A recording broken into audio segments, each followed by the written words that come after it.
Okay, so should you share your passcodes or passwords with your partner or not? This is the topic of this video. First thing, if you have any problems, send them on Instagram at gangsterphilosopher. You send them and I'll try to make a video on this. We'll be talking about this particular topic in great detail. I think it is very person to person dependent video or a topic. It really, really heavily depends on the partner you are with or the person you are dating. So you have to mind that. And I apologize because, every person, I would say largely or behaviorally, people are at different places in their life at different ages and may have very different mindsets or may have very different behaviors. So whoever you're dating may take answers from this video and apply it to satisfy very different intentions. Beware of that. Anywho, passcode. I think the entry point of in any relationship where passcodes are fine, I think you can exchange them. I think is 6 months to 1 year. Basically what I mean is at any point where the relationship has transferred from just dating each other, getting to know each other, finding out who the other person is, yada yada yada, that dating phase is over. And when you concretely see this relationship as, this is my partner, I'm going to be now creating trust here. I'm building trust basically. That's what the relationship has transferred to. It's about building trust. At that point, I think passcodes are fine. Now comes the disclaimer. Even though the passcodes are fine, it then again becomes individual to individual. One person, for example, may see passcodes as, it's just access and it's a sign of trust. So, for example, if I'm sitting next to this person I'm dating and I have their phone in front of me, passcodes being exchanged means that I can use it for various purposes. Let's just say I have to Google something, I can Google it. I have to look up something, I can look it up. I can watch a YouTube video on it. I can, I can do multiple things instead of just spying or even looking at what they're doing on several apps or something. For a lot of people, that will be enough. You actually wouldn't care about I want to open WhatsApp. Or let's just say even if you open WhatsApp, that I'm going to particularly click on this chat and I'm going to go through this. You might not have that inclination because you see the behavior, you trust the person enough, the equation that you have built is strong enough. So if you are in this sort of situation, I don't think it really goes anything beyond that. But if the individual they have the passcode and now they use it whenever you meet them, the passcode basically in itself becomes a separate 1 hour activity in which the person goes through every single chat. They're like, who is this person? Who is that person? And they're going through chats from days ago and they're just unnecessarily things where there's absolutely nothing even to question. For example, a chat with your cousin, chat with your brother, chat with your parents, stuff that is absolutely not even suspicious. And the person is going through them because they're like, I have the right, I'm your partner and da da da da da.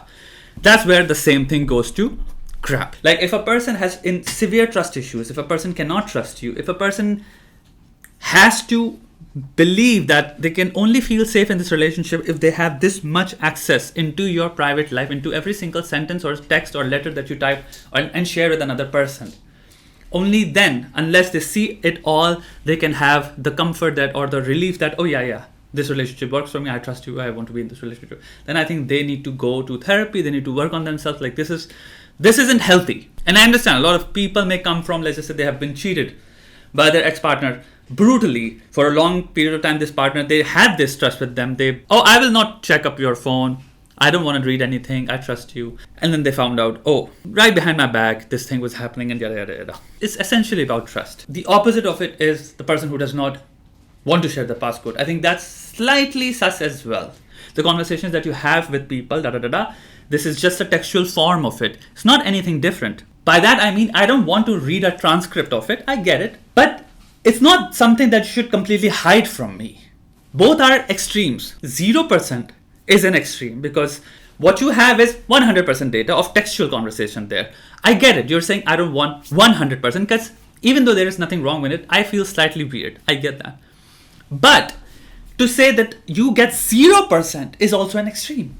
100 and 0, both are an extreme. When you have access, when you have passcodes, it sort of shows that, hey, I can get 30% information if I, let's just say, had a curiosity. If I picked up a phone and I saw somebody's text popped up on the screen and I'm like, who is this person?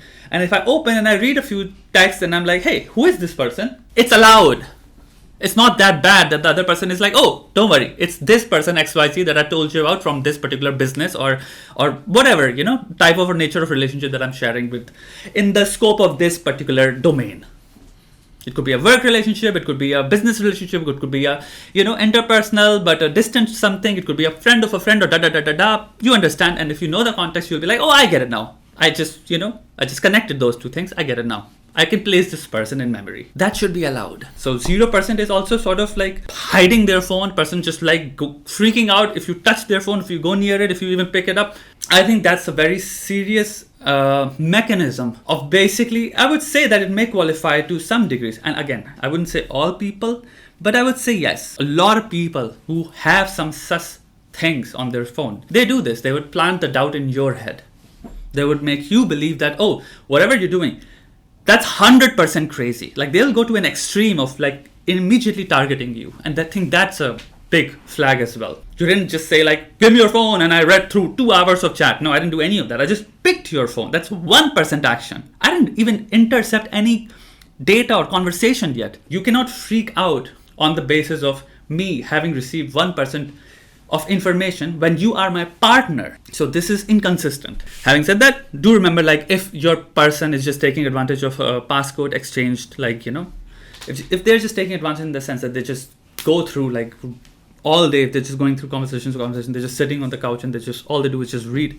That's weird as well. That's an extreme then. Now comes password. I think password, if you have the passcode, I don't think you need to. Because here's another thing that may happen with password. A lot of times, let's just say you have password, and humans by nature, we have certain personality traits, for example. We have a bit of sadism in us. We have a bit of Schadenfreude in us. We have a bit of voyeurism in us. We are very interested in what is going on, what is happening in other people's lives. That's why you watch reality TV. That's why you sit and gossip with everybody. You love gossip. No matter who you are, you may think you don't.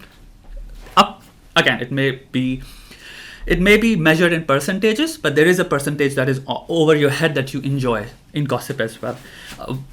The access of password to a person in their private time. For example, if I'm sitting and I have passwords of somebody and their profile is open and I'm just bored at my house and there's nobody to actually be over my head and sort of modulate or judge my behavior and tell me that, hey, what are you doing?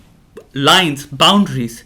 If I don't have those filters operating in that very moment, I may actually go through, just out of boredom, through, trenches and depths and insane abyss of that person's life, because I have their password. 3 years ago, chats with God knows whom, people who they don't talk to anymore, their cousins, they're like, whatever their most intimate conversations are with, like, let's just say emotional in nature, with people they trust, people they have had relationships with for years, and I'm just reading, I'm going through things that I should not, things that are outside of my boundaries. There are a lot of chats and groups and, places in your phone in which you feel a certain privacy because, this is your shit. And the way you act and talk and enjoy and, interact with people is very centric to that group only. The norms of that particular place only. That's not who you are. And you get to be free and you get to laugh at things because you're not thinking that this is going to be publicly or second person judged. This is not going to be judged by a second person. So you get to relax. It's your private life. When you lose that ability, when you lose that freedom, I think that's a problem. So when you take somebody's password and you sit at your place or in your home and you just go through fucking hours of shit, and you may be breaching insane amount of privacy and, treading on very dangerous grounds, just ethically and morally. Between people who are obviously not cheating on each other and have trust and are not flirting with random people behind their backs or on their texts, if they're not doing things that they have to hide, without a doubt, they should not have any problem in exchanging passcodes, given that you understand and you know the maturity level of your partner as well, that they do not take advantage or do not become sort of stalking or slightly creepy or psycho as well. That they just go fucking berserk with your phone and they just cannot leave it aside, or if every text that comes has to go through them, they pick your phone, they're like, who's texting you? If they're doing that shit, I understand. It may be like a moment then that you have to sit with them and really have a conversation about, hey, what is going on here with you? Have I given you any reason for you to do this right now? The way that you're sort of acting, then that's a different conversation you have to have. I hope this gives you some sort of clarity. And if you have any sort of input, please give me in the comment section. I would love to read your inputs because this is such a conversational topic. It's a discursive topic. A lot of people from different relationships may have very different takes on this. So I would love to read yours. Thank you.